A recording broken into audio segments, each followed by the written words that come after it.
Hello everyone, today will discuss about magazine of teaching. इससे पहले जो वीडियो थी उसमें मैंने मैगजीन ऑफ टीचिंग डिस्कस किए थे। वो मैंने 4 मैगजीन ऑफ टीचिंग डिस्कस करे थे। रिमेनिंग जो भी मैगजीन ऑफ टीचिंग बचे हैं हम इस वीडियो में कवर करेंगे। तो हम 5th magazine of teaching discuss करेंगे, जो कि है हमारा particular to general. Particular to general के अंदर क्या है, इसमें हम क्या डिस्कस करेंगे, विशिष्ट से सामान्य की ओर इसे हिंदी में कहते हैं। पर्टिकुलर मतलब कोई specific example. Example are the best way to understand any concept. The maxim of teaching helps the teacher is create a better understanding of the student. तो जो पर्टिकुलर टू जनरल है उसमें हम एग्जाम्पल के through बच्चों को concept सिखाएंगे। अब एग्जाम्पल के थ्रू आप कहेंगे मैम कैसे सिखाएंगे, तो अगर मुझे नाउन पढ़ाना होगा तो firstly I will take the example of related to noun, then come on the definition of noun, which are available in the classroom and it is related to the previous knowledge of the student. तो हम noun के example लेंगे और then हम बच्चों को सिखाएंगे कि व्हाट इज़ नाउन। ये जो एग्जाम्पल है वो बहुत अच्छी तरीके से बच्चों के कॉन्सेप्ट क्लियर करेंगे कि नाउन पर्टिकुलर होता क्या है, और वो उनकी लाइफ से भी रिलेट करेंगे। और कभी भी वो क्या करेंगे कि नाउन की डेफिनेशन को जो हमने पढ़ाया है उसको नहीं भूलेंगे। इसी तरीके से अगर मुझे किसी क्लास में टेंस सिखाने होते हैं तो फर्स्टली मैं क्या करूँगी कि जैसे कि मुझे प्रेजेंट टेंस सिखाना है तो firstly I will take the example of related to present tense, then I teach the student about कि किस तरीके से सेंटेंस फॉर्म होता है। और इसी तरीके से हम सारे रूल्स हैं वो हम सभी प्रेजेंट टेंस के एग्जाम्पल में या फिर प्रेजेंट टेंस को इस तरीके से सॉल्व करेंगे। 6th जो हमारा मैगजीन ऑफ टीचिंग है वो आता है एनालाइज टू सिंथेसिस, विश्लेषण से संश्लेषण की ओर। तो इसमें क्या है, विश्लेषण मतलब एनालाइज मतलब किसी भी टॉपिक को, किसी भी कॉन्सेप्ट को छोटे छोटे पार्ट्स में हम क्या करते हैं, डिवाइड कर देते हैं, जिससे कि हम उस कॉन्सेप्ट को इजीली सीख ले। दैन फिर क्या करते हैं, हम उसको टुगेदर लेके उसके अच्छे से समराइज करते हैं और एक्सप्लेन करते हैं। एग्जाम्पल की बात करूं कि for example I right 1 sentence, Seema pledge cricket. तो यहाँ पे सीमा क्या है, सब्जेक्ट, ओके। वर्ब क्या है, प्लेस, एंड ऑब्जेक्ट हो गया क्रिकेट। तो मैं बच्चों को बता सकती हूँ कि एक सेंटेंस का आइडियल स्ट्रक्चर होता है subject plus verb plus object.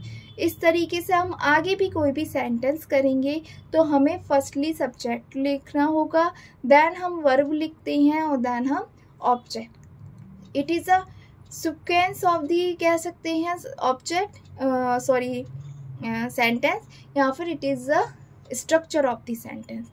For example आप सभी 9th क्लास में हमने जो पद आता था जिसमें हिंदी में पद का डेफिनेशन पूरा डिफाइन करते थे, तो उसमें क्या करते थे, जो हमारे टीचर्स थे वो डिफ़िकल्ट जो शब्द होता है उनका मीनिंग बता देते, देन हमें वो पूरी कविता एक्सप्लेन करते थे। इससे क्या होता था कि जब हमें जो डिफ़िकल्ट वर्ड्स हैं, जो कठिन शब्द हैं, उनके अगर हमें मीनिंग पता हो जाते थे और हम उसको बहुत इजीली क्या करते थे, समझ लेते थे। तो इधर कौन सा क्या कहते हैं मैगजीन ऑफ टीचिंग अप्लाई कर रहे हैं हम, एनालाइज टू सिंथेसिस। फिर हम Sanskrit also is very good subject and also is a hard subject, कह सकते हैं डिफ़िकल्ट सब्जेक्ट। तो एक्सप्लेनेशन की बात आए, जब उसमें भी हम संस्कृत टू हिंदी एक्सप्लेन करते थे, तो जब संस्कृत टू हिंदी एक्सप्लेन करते थे उसमें भी हमारे टीचर्स क्या करते थे, जो डिफ़िकल्ट वर्ड होते थे, जो भी कठिन शब्द होते थे, उसका वो लोग क्या करते थे, हमें मीनिंग बता देते थे। फिर हमें पर्टिकुलर लाइन वाइज पूरे ही पैराग्राफ का मीनिंग बताते थे, जो कि हमें जल्दी समझ में आता था। तो ये जो मैगजीन ऑफ टीचिंग होते हैं वो हमारी टीचिंग को इफ़ेक्टिव भी बनाते हैं और इजी भी बनाते हैं। 7th magazine is from indefinite to definite, अनिश्चितता से निश्चितता की ओर। इसमें क्या होता है कि जो स्टूडेंट होता है उसको स्टार्टिंग में कोई भी कॉन्सेप्ट पता नहीं होता। जैसे कि आप और मैं सब बचपन में थे, तो हमने अभी तक जो भी पढ़ाई की है, कि आप सभी को पहले से पता था वो सारे कॉन्सेप्ट? नहीं पता था ना। तो इसी तरीके से जो बच्चा होता है उसे ये तो पता होता है कि बुक्स में ये सारे चैप्टर्स हैं। स्टार्टिंग में आपके पास में न्यू बुक्स आती हैं हर क्लास में, तो हम उसको, हमारे अंदर जो क्यूरियोसिटी होती है कि हम उसको ओपन करके देखते हैं और फिर हम सारे जो चैप्टर्स होते हैं उनके नाम पढ़ लेते हैं, जो भी उनके टाइटल्स होते हैं वो पढ़ लेते हैं। बट हमें क्या होता है कि उनके अंदर जो कॉन्सेप्ट होता है वो हमें पता नहीं होता है। तो ये भी जो हमारा मैगज़ीन है वो भी इसी से रिलेटेड है कि हमें स्टार्टिंग में चीज़ों के बारे में पता नहीं होता, लेकिन जब हम क्लास में जाते हैं, टीचर से सीखते हैं, तो टीचर हमें इंडेफिनिट से डेफिनिट की ओर ले जाता है। हमें स्टार्टिंग में बहुत ज़्यादा कन्फ्यूज़न होता है, पता नहीं ये चैप्टर कितना टफ़ क्यों है, मैम ने कहा है पढ़कर आना है और मुझे तो बस रीडिंग करने के बाद कुछ समझ में नहीं आया। तो क्या होता है कि हमें स्टार्टिंग में बहुत सारी हमें क्वेरीज़ होती हैं जब हमने उस चैप्टर को अपने टीचर से नहीं पढ़ा होता है या उन किसी ऐसे इंसान से नहीं पढ़ा होता है जिसको हमसे ज़्यादा नॉलेज होती है। तो वो हमारे लिए क्या होता है, बहुत ही ज़्यादा कन्फ्यूज़न होता है और इनडेफिनिट होता है। तो इसी में ये क्या है कि जब इस टीचर होते हैं तो वो हमें क्या करते हैं, हर टॉपिक की नॉलेज प्रोवाइड करते हैं और हमें क्लियर करते हैं। वो हमें इनडेफिनिट से लेके डेफिनिट की ओर लेके जाते हैं।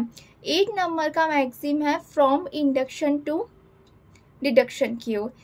इसमें क्या है, आगमात्मक से निगमात्मक की ओर। इसमें हम सबसे पहले क्या करते हैं, एग्जाम्पल यूज़ करते हैं। जब भी हम स्टूडेंट को पढ़ाते हैं, अगर हम एग्जाम्पल के थ्रू पढ़ाते हैं तो बच्चों को बहुत ज़्यादा क्लियर हो जाते हैं, क्योंकि वो जो एग्जाम्पल होते हैं या तो वो रिलेटेड होते हैं हमारी प्रीवियस नॉलेज से, या फिर वो रिलेटेड होते हैं हमारे डेली लाइफ, जो भी हम प्रोडक्ट वगैरह यूज़ करते हैं, कह सकते हैं जो भी वर्ड्स हम यूज़ करते हैं जो हम पहले से जानते हैं। तो उससे क्या होता है कि हमें बहुत इजीली कॉन्सेप्ट क्लियर हो जाता है। फॉर एग्ज़ाम्पल इसमें भी आप नाउन का एग्ज़ाम्पल ले सकती हैं। जैसे कि मैं पहले नाउन के वो बताऊंगी एग्ज़ाम्पल्स, तो उससे मुझे पता पड़ जाएगा कि जो भी थिंग्स है लाइक चेयर, टेबल या किसी का नाम, ये सब मैं रिलेटेड करूँगी तो वो क्या हो जाएगा, एक डेफिनेशन बन जाएगी, उसे नाउन कहते हैं। फिर हम जब भी उसको एज ए एक्सरसाइज नाउन की करेंगे तो हम बहुत इजीली उससे क्या कर सकते हैं, सॉल्व कर सकते हैं। फिर 9th आता है psychological to logical. Psychological to logical के बारे में बात करूँगी तो एक सिंपल वर्ड्स में बोल सकती हूँ मैं कि टीचिंग तो सभी लोग करते हैं। हम बीएड क्यों कर रहे हैं, कि हम पर्टिकुलर टीचिंग कोर्स क्यों करते हैं? हम इसलिए करते हैं टीचिंग कोर्स जिससे कि हम साइकोलॉजिकली सोच सकें कि जो स्टूडेंट है उसके इंटरेस्ट क्या है, उसकी कैपेसिटी क्या है, क्लास के अकॉर्डिंग एबिलिटी क्या है, उसके अकॉर्डिंग हम अपना लेसन प्लान बनाएं या हम अपने उसके अकॉर्डिंग इंट्रोडक्शन क्वेश्चन फ्रेम करें, जिससे कि हम इजीली से और इंटरेस्टिंग तरीके से अपनी जो टॉपिक है या अपनी जो पर्टिकुलर टीचिंग है उसको प्रेजेंट करें। तो साइकोलॉजिकल टू लॉजिकल की तरफ यही होता है कि हम पहले बच्चों के बिहेवियर को जान सकें और एक बच्चों के इंटरेस्ट कैपेबिलिटी को जानते हुए अपने क्या कहती हैं टॉपिक को फ्रेम करें। दैन क्या करेंगे कि बच्चों को एक लॉजिकल, कि आप किस तरीके से इस टॉपिक के बारे में सोच सकते हैं। फॉर एग्ज़ाम्पल अगर मैंने इन्वायरमेंट पढ़ाया है बच्चों को, तो पहले मैं बताऊंगी कि अपनी रिलेटेड आसपास प्लांट्स रिलेटेड बात बताऊंगी। फिर देन मैं उनको फोटोसिंथेसिस की प्रोसेस बताऊंगी, तो बच्चे बहुत इजीली उसके अंदर क्या करेंगे, क्रिटिकल थिंकिंग करेंगे कि अच्छा ऐसे होता है, ऐसे होता है। तो क्या करते हैं हम इसमें साइकोलॉजिकल टू लॉजिकल थिंकिंग लेके जाते हैं बच्चे को। पहले हम कहते हैं उनकी इंटरेस्ट और एबिलिटी के बारे में सोचते हैं, दैन उसको उनकी थिंकिंग डेवलप करते हैं कि किस तरीके से वो लॉजिकली सोच सकते हैं। 10th maxim is from empirical to rational. इसमें अनुभव से तर्क की ओर होता है। बच्चा क्या करता है इसमें कि वो एक्सपेरिमेंट करता है या फिर ऑब्ज़र्व करता है कि आप कह सकते हैं लाइफ एक्सपीरियंस लेता है, रिलेटेड टू इन्वायरमेंट कह सकते हैं आप, फील्ड विजिट कह सकते हैं। दैन वो अपने क्या करता है कॉन्सेप्ट क्लियर करता है और थ्योरी क्रिएट करता है। The magazine means to make the people empirical knowledge more than rational. इस मैगज़ीन में क्या होता है मोस्टली बच्चे को प्रैक्टिकल नॉलेज प्रोवाइड करते हैं या फिर लाइव एक्सपीरियंस प्रोवाइड करते हैं। जो भी उसने सीखा होता है वो क्या हो जाए उसके माइंड में बिल्कुल ही परमानेंट हो जाए और वो समझे कि जो मैं पढ़ रहा हूँ वो मेरी डेली लाइफ में यूज़ हो सकता है या फिर जो भी कॉन्सेप्ट या थ्योरी दे रखी है वो सही है। ठीक है, then we talk about that it becomes valid और डेफिनेट। उसे ये पता पड़ जाता है कि जो मैं पढ़ रहा हूँ वो वैलिड भी है और जो मैम बोल रही हैं कि जिस तरीके से केमिस्ट्री में केमिकल जो इक्वेशंस होती हैं उसमें बताया जैसे कि for example N2 + H2 = NH3। तो अगर मैं उसे लैब में ले जाके बताऊंगी कि इस तरीके से रिएक्शन होता है तो वो ये समझेगा हाँ कि जो मुझे पढ़ाया जा रहा है वो वैलिड है, ऐसे हो सकता है। तो ये कॉन्सेप्ट मोस्टली वेस्ट होता है बच्चों के एक्सपीरियंस पर। जो भी बच्चा ऑब्जर्व करता है, जो एक्सपेरिमेंट करता है, then mostly this method this maximum we will use in science subject and other which are related to experiment. For example मैंने दे रखा है freezing of the water in the winter and converted water into the steam in summer. ये भी एक natural process है। बच्चे को पता होना चाहिए कि टेम्परेचर के अकॉर्डिंग क्या होता है कि वाटर फ्रीज भी हो सकता है और क्या होता है जो समर होता है उसमें क्या होता है वो भाप बन जाता है, स्टीम हो जाता है। नेक्स्ट आता है लास्ट कहूँगी मैगज़ीन में फॉलो नेचर।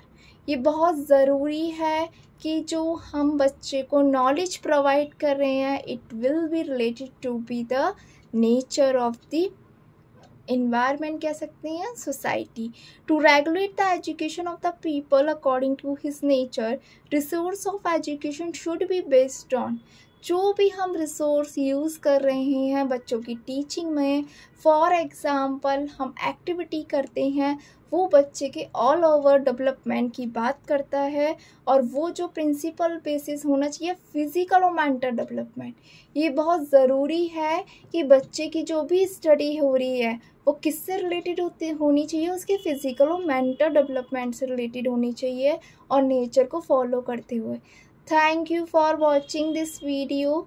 मैगज़ीन कंप्लीट हो गए हैं इस वीडियो में। अगर आपको मेरी वीडियो पसंद आए तो please like my video, subscribe my channel and follow with your friends. अगर किसी को और कोई कॉन्सेप्ट समझना है तो आप मुझे कमेंट में बता सकते हैं कि मैं नेक्स्ट कॉन्सेप्ट क्या समझाऊँ आपको। Thank you.